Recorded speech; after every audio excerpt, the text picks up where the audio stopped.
সুপ্রভাত বন্ধুরা, আজকে হচ্ছে জগন্নাথ দেবের স্নানযাত্রা উৎসব। আর এখন বাজে সকাল 5টা। আর যারা আপনারা আমাদের প্রতিনিয়ত ব্লগ দেখেন তারা জানেন আমাদের নিজস্ব জগন্নাথ মন্দিরে রয়েছে, তাতে জগন্নাথ মহাপ্রভু, বলরাম দেব এবং মা সুভদ্রা, সুদর্শন চক্র সবেরই বিগ্রহ বিদ্যমান রয়েছে। তো সেই স্নানযাত্রা উপলক্ষে আজকে আমাদের পাড়ার সবাই মিলে, বাইরের কয়েকজন অতিথি আমন্ত্রিত হয়েছেন, তারা মিলে খাওয়া দাওয়া হবে এইখানে। তাই এইখানে আমার মা, পাড়ার কয়েকজন কাকিমা, ঠাকুমা, কয়েকজন কাকু সবাই মিলে ওই তার মানে জোগাড় যন্ত্র করতে বসছে। এখন এসছি মন্দিরের সামনে। এই মন্দিরের সামনে কয়েকটা গাছ লাগানো আছে, ওই গাছগুলো একটু পরিষ্কার করতে হচ্ছে, নাহলে এই মন্দিরের এন্ট্রান্সটাকে এই গাছগুলো একটু ঢেকে রাখে আর কি। তাই আমার পাড়ার ভাইয়েরা মিলে, আমি, পাড়ার ভাইয়েরা সবাই মিলে এই মন্দিরের সামনেটা একটু পরিষ্কার করার চেষ্টা করছি। এই দেখুন কতগুলো ডালা কাটা হয়েছে, আর এই যে একটা বেঞ্চ টাইপের এটা বানানো হয়েছে। সেই সঙ্গে বলে রাখি, আমাদের এই মন্দির আর এই ঠাকুর প্রায় 150 বছরের পুরনো। আর এই 150 বছরের ইতিহাসে এই প্রথমবার আমাদের মন্দিরে স্নান উৎসব পালন হবে। তো তার জন্য এই যে বেঞ্চটা বানানো হয়েছে, এটা লোহার ফ্রেম দিয়ে বানানো হয়েছে। এইখানে ঠাকুর বসবেন, মানে ঠাকুরকে মন্দির থেকে বের করে এনে এই বেঞ্চের উপর বসানো হবে। তারপর যে স্নানযাত্রার রীতিনীতি বা ঠাকুরের স্নান সমস্ত কিছু এই বেঞ্চের উপর ঠাকুর বসার পরে সব কিছু রীতিনীতি পালন হবে। তারপরে এখান থেকে ঠাকুর যাবেন আমাদের পাড়ার, যেখানে আমি দেখাচ্ছিলাম খাওয়া দাওয়ার ব্যবস্থা হয়েছে, ওই কাকুদের বাড়িতে একটা রুমে থাকবেন 15 দিন। সেখানে ঠাকুর অন্তরালে থাকবেন। ওখানে কাজকর্ম একটু দেখাশোনা করে এবার বাড়ি চলে এসেছিলাম। ফ্রেশ হতে হবে, সকাল থেকে ফ্রেশ হওয়া হয়েছিল না আর কি।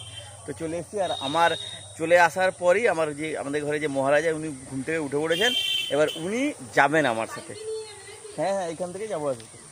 তো এই যে আমাদের ঘরে মহারাজা পুরো রেডি তার মায়ের কোলে। হ্যাঁ, যাবো, নিয়ে চলে আসবো। তো না, বাইকে বসবো তো, জুতো পরাতে হবে।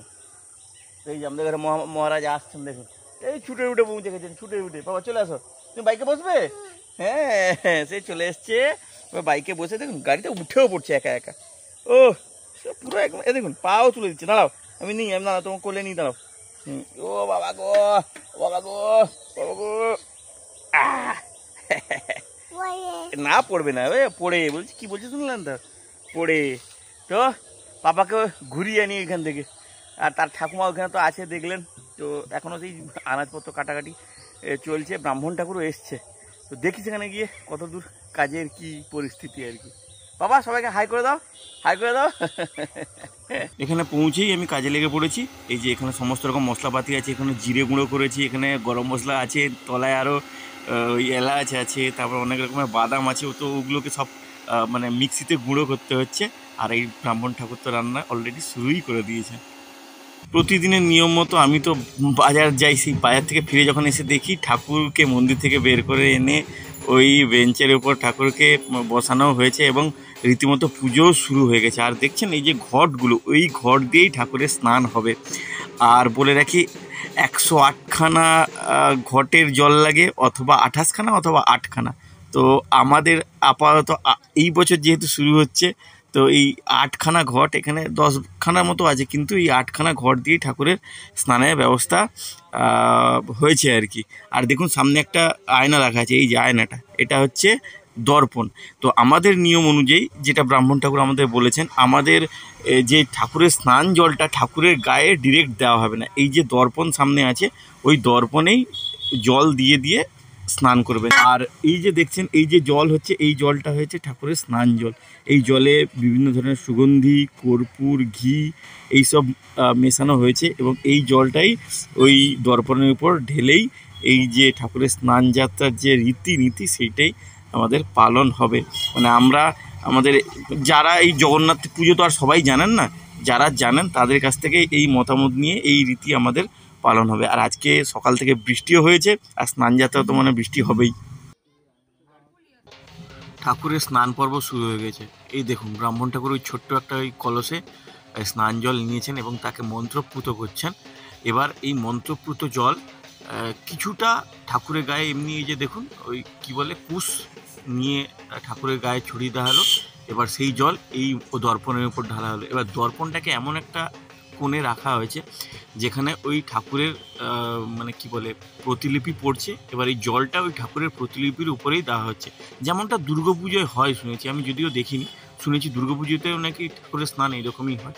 এই দেখুন এইরকম করে জল আগে মন্ত্রপুত করা হচ্ছে, তারপর সেই জল ওই কুশে করে নিয়ে ঠাকুরের গায়ে ছড়ানো হচ্ছে, আর বাকি জলটা ওই দর্পণে ফেলে ঠাকুরের স্নান পর্ব অনুষ্ঠিত হচ্ছে। তো আমাদের তো এইগুলো প্রথমবারই দেখছি, তো আমাদের তো মানে খুবই ভালো লাগছে। আর আপনাদের কেমন লাগছে আমাদের মন্দিরের এই স্নান যাত্রা, ঠাকুরের স্নান পর্ব, একটু কমেন্ট করে জানাবেন। আচ্ছা দেখুন সামনে দুধও রাখা আছে, এই দুধও নাকি ঠাকুরের গায়ে ঢালা হবে, মানে ওই একই রীতিনীতিতে দুধও ঠাকুরের গায়ে ঢালা হবে।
আমি বাড়ি চলে এসেছিলাম স্নান করার জন্য, কারণ কি আমি তো স্নান করিনি, তখন আমি সোজা দোকান থেকে ওইখানে ঢুকেছিলাম যখন স্নান যাত্রা শুরু হয়ে গেছিলো। তো স্নান ফান করে এসে আমাকে আবার বললো ধুতি গেঞ্জি পরতে, কেননা ঠাকুরকে ওইখান থেকে নিয়ে যাওয়া হবে যেখানে ঠাকুর এই 15 দিন রেস্টিং প্লেসে থাকবেন। মানে যেটা নিয়ম হচ্ছে স্নানের পর ঠাকুর 15 দিন মন্দিরে থাকবেন না, হ্যাঁ জ্বর আসে, হ্যাঁ, তো সেই জন্য আর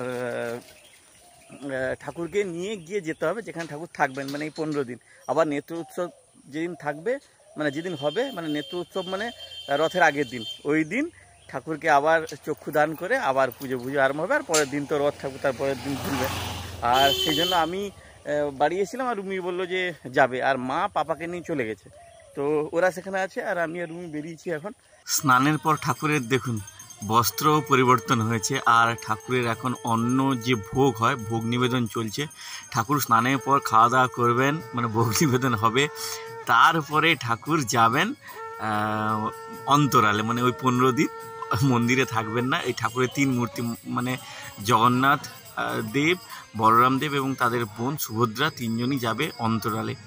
আর দেখুন কীর্তনীয়ারাও সুন্দর বেশ গান করছে, মোটামুটি পাড়ার সবাই মিলে অনুষ্ঠানটা পুরো করা হচ্ছে।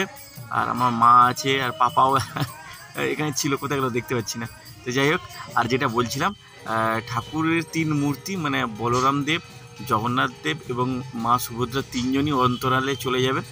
আর কেবলমাত্র সুদর্শন যিনি আছেন, ঠাকুরের সুদর্শন চক্র, সেই মূর্তি, সেই বিগ্রহ একদম দেখুন জগন্নাথ ঠাকুরের ডান দিকে বসে আছেন, ওইটাই শুধু মন্দিরে ফিরে যাবে, আর বাকি সব যাবেন অন্তরালে। এই যে পাপাকে দেখতে পাচ্ছেন, মানে সেখানে চুপচাপ বসছে।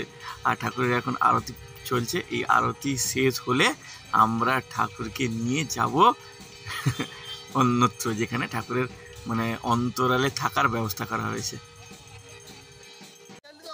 পুজো প্রায় শেষ, এবার সবাই প্রণাম করছে। আর আমাদের ঘরের মহারাজাকে দেখুন, উনি প্রণাম করতে গেছেন, তার মা তাকে ষষ্ঠাঙ্গে প্রণাম করানোর চেষ্টা করছে। এই দেখুন দেখুন ষষ্ঠাঙ্গে প্রণাম করছে আমাদের ঘরে বদমাসটা, দেখেছেন কি ভক্তি তার। এখানে যেখানেই নিয়ে যাওয়া হয় ওকে এরকম করেই ষষ্ঠাঙ্গে প্রণাম করানো হয়। গায়ে ধুলো লেগে যাচ্ছে আমার বাবাটার। তো এবার এই যে ঠাকুরের চরণামৃত সবাইকে দেওয়া হচ্ছে, আর এই আমার ঘরে বদমাসটাও খাচ্ছে। আর এটা যদি মিষ্টি হয়, ও আবার নিশ্চয়ই চিৎকার করবে।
গাড়ি মানে মাথা ঢুকা চলো না না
তো যেমনটা বলছিলাম কয়েকদিন 15 দিন রেস্ট নেবে, তো সেই জন্য আমাদের পাশের একদম কাকুর বাড়িতে ঠাকুর এখন রাখা আছে এখানে।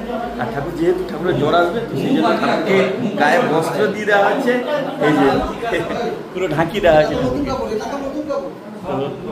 এইখানেই ঠাকুর এখন থাকবে 15 দিন, তারপর আবার নেত্র উৎসবের দিন বেরোবেন, আবার চক্ষুদান হবে, তারপরে দিন আবার ঠাকুর রথে উঠবে। এই আর এই হচ্ছে আমাদের টিম, রথের টিম, রথের মানে সবাই ধুতি পরিহিত অবস্থায়।